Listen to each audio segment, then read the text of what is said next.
I want to start with providing just a little bit about the background on why we're seeing this emergence of reuse, what's driving it, how to think about it a bit, and then talk about how the opportunities for reuse and refill models are variable across the supply chain.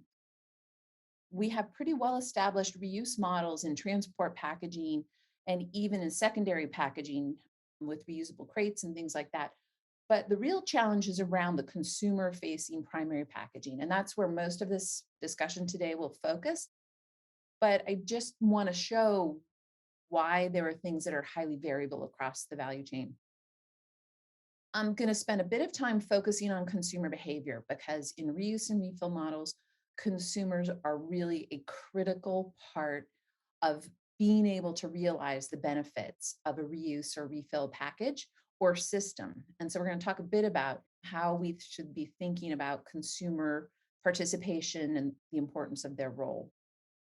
I'm going to go through thinking about the environmental performance so that we really understand where are there trade-offs in reuse models relative to a single use package, and really thinking about the things that as we develop these models, what we need to optimize and keep our eye on. And then of course, we'll end with some key takeaways. So let's start off by just talking about the emergence of reuse and refill models. Why is there so much interest in them? It's really driven by the fact that we can eliminate waste and reduce our reliance on resources through reuse models. And it's really around this idea of circular economy, where we move from a linear economy to a circular economy that's going to eliminate the need for primary resources. And in packaging, that's really material. There's a huge focus when we talk about consumer facing reuse and refill models about displacing single use plastic packaging in particular. I'm going to go through a little bit of a economic model around reuse to show that reuse is quite a disruption to a linear economy model, where a lot of economic value is resident in the extraction and production of materials. And instead, we're shifting it to other parts of the economy. And that's why we get so much environmental benefit and elimination of waste when we think about reuse and refill models. I think the other thing I wanted to talk about is prior to the introduction of single-use plastic in the 1970s, I think it was around 1974, there was a pretty strong stewardship behavior around packaging. We had a lot of reuse models. Some of us that are old enough remember that. And what has happened is with single-use packaging, we have lost a lot of that stewardship behavior, or things that were just natural. You brought your bottles back when you went back to the store. So I think these reuse and refill models really start to raise that awareness about our behavior with regard to some of these materials. So that's why they're important and why there's a lot of interest in them. And as you can see in the diagram to the right, it really shows you the difference between sort of a traditional waste management hierarchy versus, as we start to think about where the value lies in a circular economy, it really shifts things quite substantially towards the top around reuse, refurbishment, and remanufacture before we get to recycling. So what's driving interest? Well, I think a lot of it is, since 2015, there's been an immense growth in the awareness of the severity of not just mismanaged plastic, but waste in general, I think globally. And that has driven a huge amount of, I would say, action on the part of companies, multinational companies in particular, that have a heavy reliance on single-use plastic packaging. So that's really been articulated through things like the global commitments, where we want to make sure that plastic packaging can be reusable, recyclable, or compostable. So this is a very current statement from Coca-Cola, where they aim to have 25% of all of their beverages globally in reusable or refillable formats by 2030. So that's quite aggressive. And they have pretty strong models of this in some parts of the world, but it is not universal. So I think that's really an admirable goal. But in some ways, that's a goal that's taking us back to behaviors that existed before we introduced single-use plastics. The circular economy principles, clearly from before, are playing a big role in the interest in reuse. but we're seeing these being translated into regulatory pressures. The issues around ocean plastics and waste management, reuse is being seen as a way to just reduce the overall waste burden and also create potentially new business models. And of course, we see consumer backlash against single use plastics. So we've talked about that a bit in some other sessions. This really neat organization called Reuse Landscape has great data on reuse models. I would really encourage people to go browse their site. I took some images off it because I thought this was quite powerful in terms of showing the growth in interest in reuse and refill models over the last several years. And you can see sort of since 2015, when Jenna Jambeck's paper came out, really that is steep a growth curve, as you can see. It does appear that COVID has had something of a chilling effect over the last couple of years, but I don't think that's surprising. The US leads in the total number of reuse and refill models. In Southeast Asia, there's a lot of activity in Indonesia and the Philippines. However, you see a baseline of activity really across everywhere. When we look at these models, package free or what we call sort of zero waste stores really dominate the landscape. And that's the blue portion of the graphic.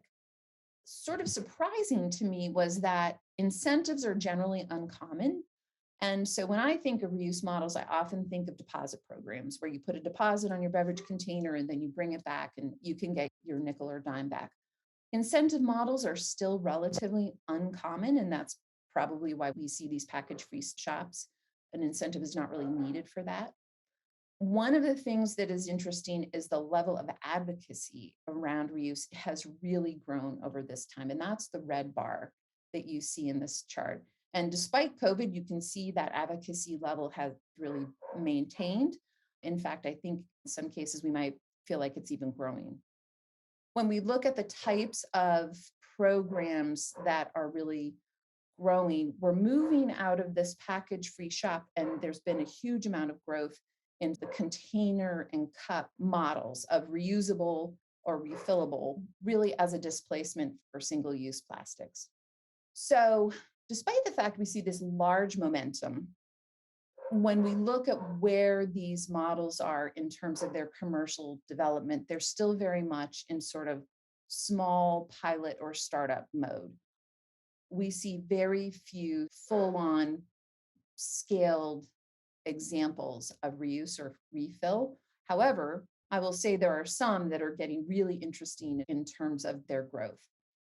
I think from that other chart, you could see that many of the ones in Southeast Asia have really been started in the last 4 or 5 years. I would assume when COVID subsides, we will see that chart pick up. But because these models are so new, we don't have a lot of insight on how the economics of these programs are doing. And generally, we know when things are typically small, we're not really realizing the commercial power of them. So I think this is a piece that there's going to be a lot of interest in as these mature. I wanted to talk a bit about when we look at the promise of reuse and refill models, how should we be thinking about the economics around them? And so I think that reuse shifts where economic value is created. And this is very much aligns with Walter Stayhill's concepts around the performance economy. Instead of value being created really from material production and manufacturing in a linear economy, you're shifting it down into different parts of your economy. And in this scenario that was done by Kearney, it shows the value shifting towards retailers, towards sorting and sanitation, and governments. And that's based on a number of assumptions they made, but the overall concept that you're shifting it from one part of your economy into the other is really what the concepts around the performance economy were based on. When we run these types of scenarios, it shows that there's a net economic value doing reuse and refill. And in this particular model, there's a presumption that waste management companies and municipalities start playing a very central role in helping to manage the reverse logistics of reuse models. And that's why you see a lot of the growth there. So this would be a very scaled example that's being modeled here. But really, the principle is the shift of where value is being created. And along with that shift is what opens the door to new business opportunity. And I think we're just in sort of the beginning edge of exploring that. So, if we want to think about reuse and refill models, part of what's driving that is improved environmental performance and what needs to be in place to ensure that we realize that.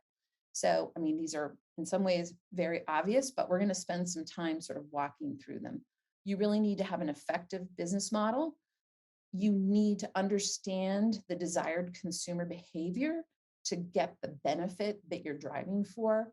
You need to have some sort of efficient reverse logistics to bring the material back and, if needed, sanitize it before you put it back out into use.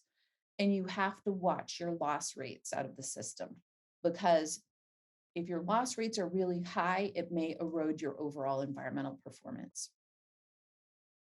Let's transition now to really thinking about where we have opportunities and where we see existing models for reuse and refill.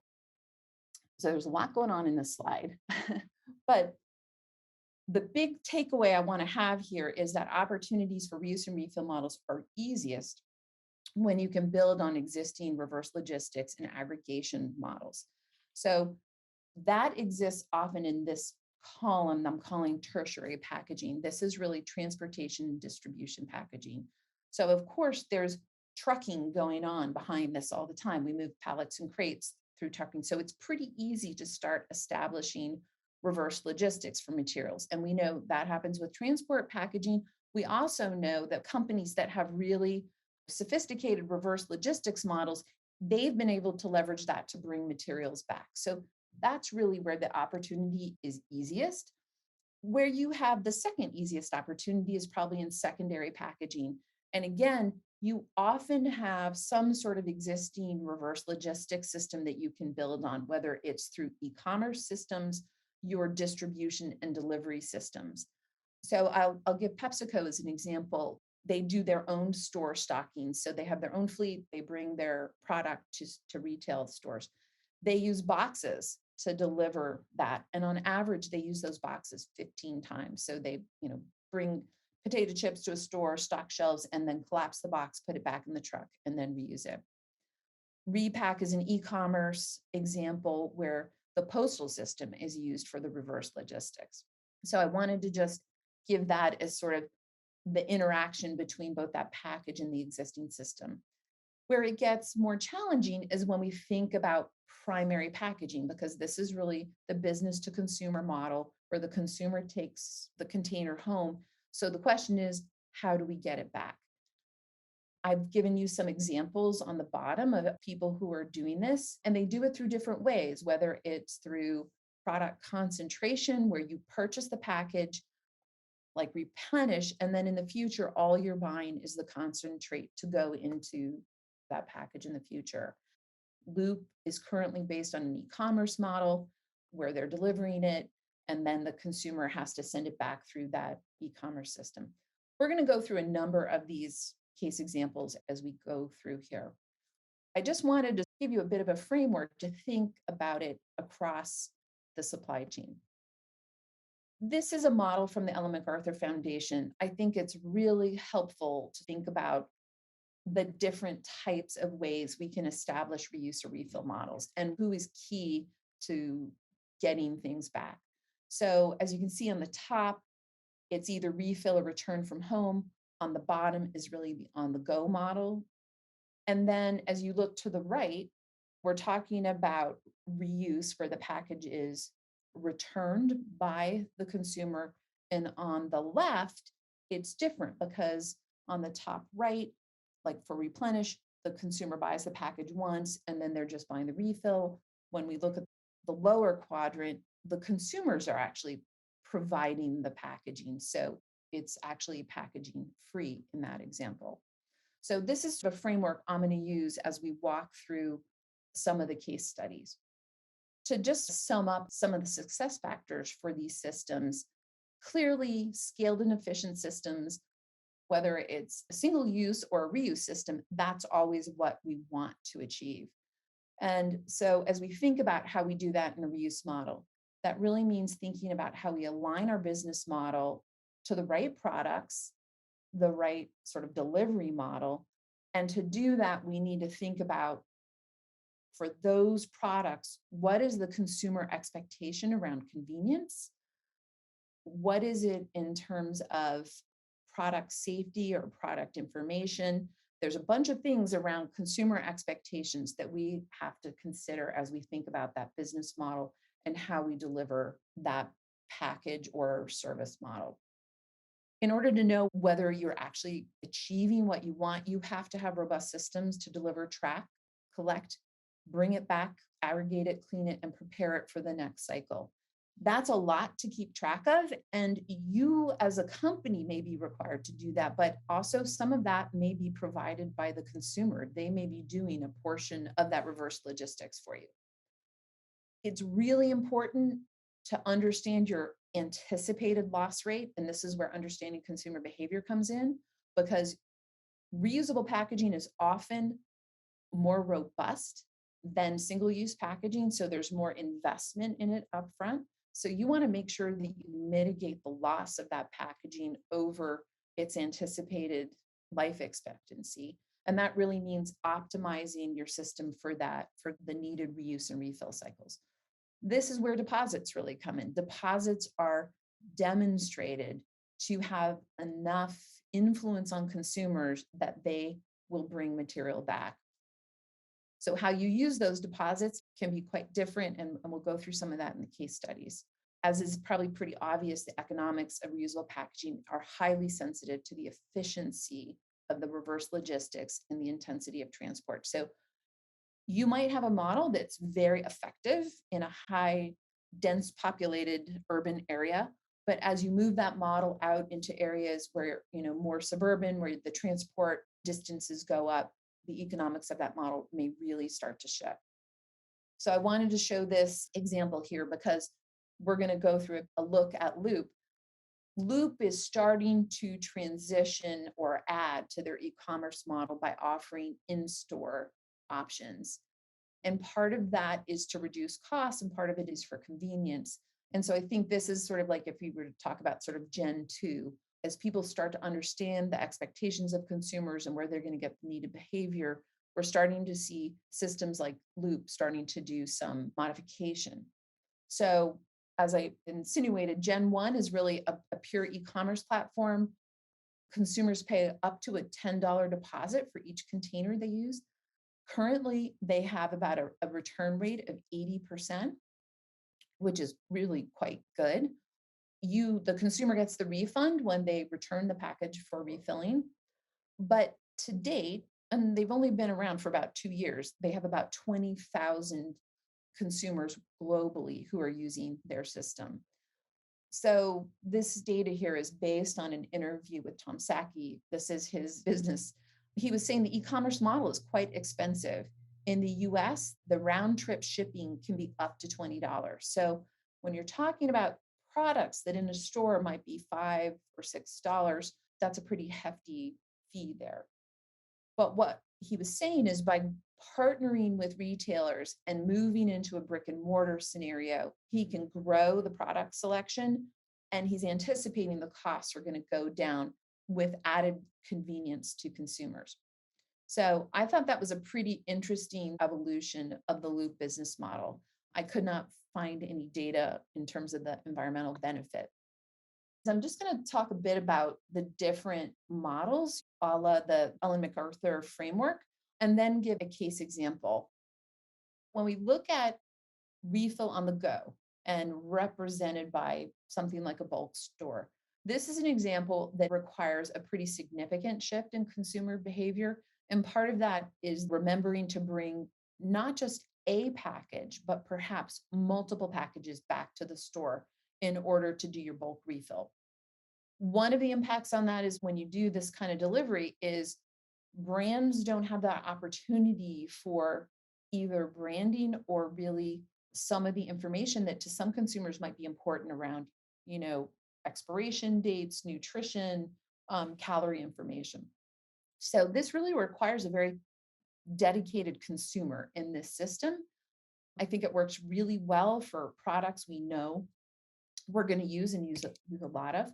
This is the case where the consumer's not only providing the packaging, they're also providing the reverse logistics.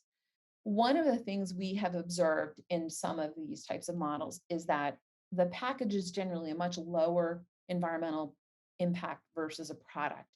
And bulk purchasing in some cases can result in higher levels of product loss. And that's what we want to avoid in this case. So for those products that you know a consumer likes a lot of, they use a lot of, and they're probably going to use before product loss would be an issue. That's what I mean about really aligning the business model with those expectations. There could be concerns around hygiene. We saw that in COVID. People didn't really want people bringing their own bags in the store. But again, these models are generally new, and the economics of the system are still to be disclosed down the road.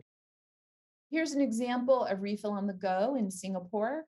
I just gave some background on where it is, how it works, and you won't be surprised that some of the real advantages we see in these is the ability to customize both the products and the quantity for a consumer. There's no packaging to manage, there's no reverse logistics. Kind of went through the product loss piece. The customer convenience, this may be the perfect thing in certain places where this is the type of behavior of a consumer. For other people, it may not be. So that could be a plus and a minus. And then we have the hygiene concerns. So refill at home requires no shift in consumer behavior, but it does require brand loyalty to use some of these. So there are some examples of quite a durable delivery system. You have to buy that concentrate refill pod. So you can't change your brand once you're committed to this. So you want to make sure you have a really strong product and you're going to have that kind of brand loyalty. So there's actually a really interesting benefit. Once you have that consumer, you're likely to keep them. In some cases, there are economic incentives for these. Sometimes there's not. That added upfront cost, that could be a barrier for some consumers, for others, not so much. If you lose consumer participation, the loss of this type of package could actually have a very negative impact relative to a single-use option because it's a pretty beefy package. No concerns, related to hygiene or anything. The economics for some of these models have been demonstrated. We've seen this concentrate model used in beverages. We've seen it for cleaning products. So there is some business models. Some of these have been around for a while. Refill at home. So this is Siklas that's in Indonesia. It is a really interesting model. The big pro here is the customer convenience, that you have somebody who actually is bringing the product to you. There's no packaging to manage. There's no reverse logistics. And you really can get this brand loyalty. You have my shampoo, you have my dishwashing liquid. That can really work. Some of the cons are you have your employees bringing this to your customers. So there is a bit around employee safety. There are some limitations to how many different products we can deliver this way. So as long as that's aligned with what the consumers are looking for, that's a very good fit. But in some cases, there may be consumers who want that entire aisle of choice. There is some scalability and efficiencies that probably come up in this model. As I noted, it could be quite efficient in an urban area. As you move to a less densely populated area, the delivery system may become a bit more challenging. So we've already gone through Loop. This is a very low shift in consumer behavior to date. It relies on that online shopping pattern. It's very low impact on convenience, in my opinion, but actually Tom Saki was saying this box is somewhat inconvenient because people may be buying very small products and they end up with this box. But moving into retail, I think that's really addressing that consumer convenience bit. Scaling through something like this can really build on those known logistical models that we have through e-commerce. And that's one of the things that's really interesting about that particular model. Again, these return from home may or may not require economic incentives. Loop does, Repack does not. But again, in this case and loop, as you can see, if you lose consumer participation, these are very beefy packages, steel containers, this big box, that if they don't return those things, that will result in quite a bit of negative environmental impact. These models may or may not require washing and sanitation. We don't know a lot about the economics of these models beyond what I've shared so far. So here's Repack, which is out of Finland. These are reusable e-commerce shippers or any product shipper. So it uses the mail system. The convenience is very, very high for consumers. Anywhere there's a mailbox, you can drop this in. This has a minimal requirement. I'm sure they wear out after a time, but really don't need to be washed.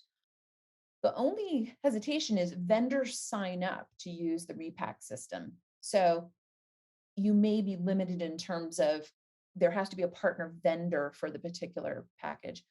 There's a risk of reusable packaging loss, but these are quite lightweight in general. They're padded. So there's a risk with product loss, but probably not too high. I wanted to use this one because I thought it was so interesting that this announcement by Coke came along with a refillable universal PET bottle. So this is the beer store, but for Coca-Cola now, and in a format of PET. In markets that have deposits, this would be no change in behavior. So markets that aren't used to container deposits, this will be a shift, certainly in behavior. So that's why I say it may require some. It may also have some impact on consumer convenience. But what's really powerful is it builds on those existing models of collection aggregation because they have their own bottlers. They have people who can bring it back to retailers, aggregate it, and then go to a bottler for cleaning and refilling. Obviously, this particular model uses an incentive, but they're offsetting that with a coupon if you come back for your next purchase. These are pretty substantial bottles. If people do not bring them back, then relative to a single-use counterpart, the environmental impact would be more. But we always have that risk. So making sure we do our best to ensure we get that material back is high priority. So the example of a return on the go model is the coin pack model in Jakarta, where a consumer is putting a deposit down on the package when they buy the product. They're purchasing it at the store. That deposit is the incentive to bring it back. Today, product selection is pretty limited, but you can see if this really drives the right behavior, that probably goes away because you could do this in a number of different products. Consumer convenience to date is a little low. I'm saying it's less convenient just simply because of the product selection. The access to it through retail is high. But like everything else, if people don't bring it back, then we'll have some environmental impact from that. So to sort of sum it up, this landscape of reusable solutions, this website I mentioned at the beginning, part of the database that they allow you to look at talks about each country and what is going on in each country. So we wanted to just sort of summarize it for you here. We looked at more than 50 different programs or models that were out there. And this is sort of how they played out. And as you can see, this refill on the go is pretty universal. And that's really the zero waste store. So this was just some of the top lines really specifically from Southeast Asia. So food and beverage and home and personal care is really the products that we're seeing in these zero waste shops. Sometimes you'll see a store that's selling both of those items in zero waste stores. Indonesia leads by far with the most reuse and refill initiatives. They're all quite new. Return from home is reliant on company pickups, as we saw in some of those case examples.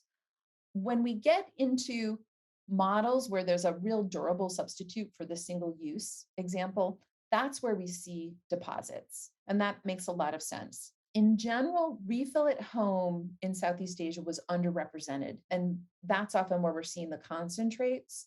When we did see it, it often took the form of home delivery. This section, I want to sort of explore one of the reasons we want to drive reusables and refillables is for the environmental benefit. And that means keeping our eye on where benefit lies. So in a circular economy, our objective is to eliminate waste and pollution, keep that material circulating at its highest value, and then regenerate nature. If we use a tool like life cycle assessment to understand reuse or refill models, what are the sorts of things we need to consider? In this case, we're going to be talking about it comes down to the package, how many times we reuse that package in the cycles, what is the system for getting it back, potentially cleaning it, and then putting it back into reuse. So the kinds of questions are really around how resource intensive is that initial package relative to a single use alternative? How many reuses or refill cycles are needed to realize environmental benefit? Because that original package is probably more substantial, we have some investment in it. And there's a certain amount of reuse that it's going to take to actually offset that initial investment. We have to have a really good understanding of how much loss is going to occur in the system. Because if there's loss, we're going to have to replace it with new resource. And that's where we may lose the benefit of reusable packaging. And that's why I'm hammering on consumer behavior. Because if the consumer is not doing that action we need to get it back, then we really have to examine the model. So the other piece is how energy intensive is the process to collect, transport, and prepare it for reuse. When we look at reusable models, the production phase of material usually has the highest environmental impact. And that's often because we're talking about a more robust design. The use of recycled content can actually help quite substantially with that. So, as I mentioned, you have an investment in that original package design. So, you need to have some sense of how many cycles of reuse are going to bring you to a break even point. And then after that, reuse cycles will actually be where you get that added benefit. At a certain point, they will plateau, and the overall environmental impact will really be represented by transportation and cleaning impacts. So the reverse logistics, which is in this case, really, we're talking about being dominated by transport, that mode of transport, the quality of energy used in the transport, how heavy the packaging is, and the miles you travel really have an influence on the impact associated with reverse logistics. If it requires washing, the energy intensity of the washing system can also have a big impact because we're using energy to heat water. That's really what I'm talking about there. And that's why the shared logistics or centralized cleaning systems, that can be incredibly helpful because that's a real scaled solution that's amortized over the whole system. Not surprisingly, but end of life or end of use can be really critical to overall environmental performance. And I'm going to show you an example of that. We do not want high loss rates. We want to make sure the packaging gets back. But how we choose when we've used it and we can't use it anymore, what do we do with it? That can become really important. Recycling it is going to be your best option if possible, if it's plastic packaging in particular. But you will see that if we incinerate that material, it can have a very negative consequence. So we made an example package scenario for you. And I want to shout out to my colleague, Jake Namovich, who did this work for me because it was not easy. We wanted to show how some of these trade-offs occur. So we put together a simplified model of a single use and a reusable polypropylene 32-ounce container. So this would be comparable to a takeout container. And we did some research. We found out how much a single use container weighed. We made an assumption that the reusable version was twice as heavy and was engineered for 100 uses.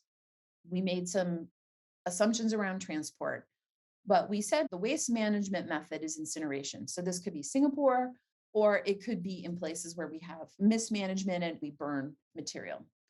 So if you look at the single-use PP, we have a functional unit of 10 uses. So we took a model for a single-use polypropylene container and we looked at what would it take if we have 10 of those. And you can see the green is associated with the production of the material for that packaging.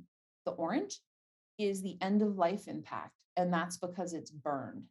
So there's no reverse logistics, no washing, because that's just single use. So then we modeled a reusable polypropylene container, same thing, it's delivering 32 ounces of something. And we use it 10 times and we have 100% return rate. In this case, you can see the material becomes de minimis. The wash ends up being quite significant because we're washing all of those. And there's essentially no end of life because we're not throwing those away. There's probably a little bit of wastage along there, and that's why you see a bit of a bar. So then we started adding loss rates. And this is where the modeling got tricky. But what you see is that if we're losing 10%, we have to replace that material. But then that 10% we lost is also getting incinerated. So you can see that really changes with the 10% loss rate. With the 25% loss rate, the production piece even gets bigger, as does end of life. And then at 50%, you can see the material is essentially the same as the single use. My point here is I really want to show you how important getting a handle on that loss rate is. The reason the wash gets less and less over time is because fewer containers are coming back to actually wash in these models. But you can see that the end of life ends up being quite substantial here. I think that's really important as we think about these systems. What are the elements of them that we have to optimize? Just to sort of give you some top lines out of the whole thing, the production of packaging is almost always the dominant aspect of the life cycle for reusable or refill models. Consumers play an absolutely critical role in making sure we realize the benefit of these models. So making sure that these systems take into consideration consumer convenience, have low requirements for modified behavior will result in improved participation. Reverse logistics, big impact on the economics and environmental performance of the system. We need to strive for efficient collection, aggregation, and preparation of these materials for reuse. If we can figure out how to scale those aspects of the system, there's a huge amount of opportunity that it unlocks. Cycles of use and refill are really critical to understand when you design one of these businesses. What is the reuse you need to break even, and that at what rate do we really start to realize the environmental benefit? We achieve that by ensuring that the loss rates are low. End of life management ends up being quite important. Recycling is going to be our preferred disposition.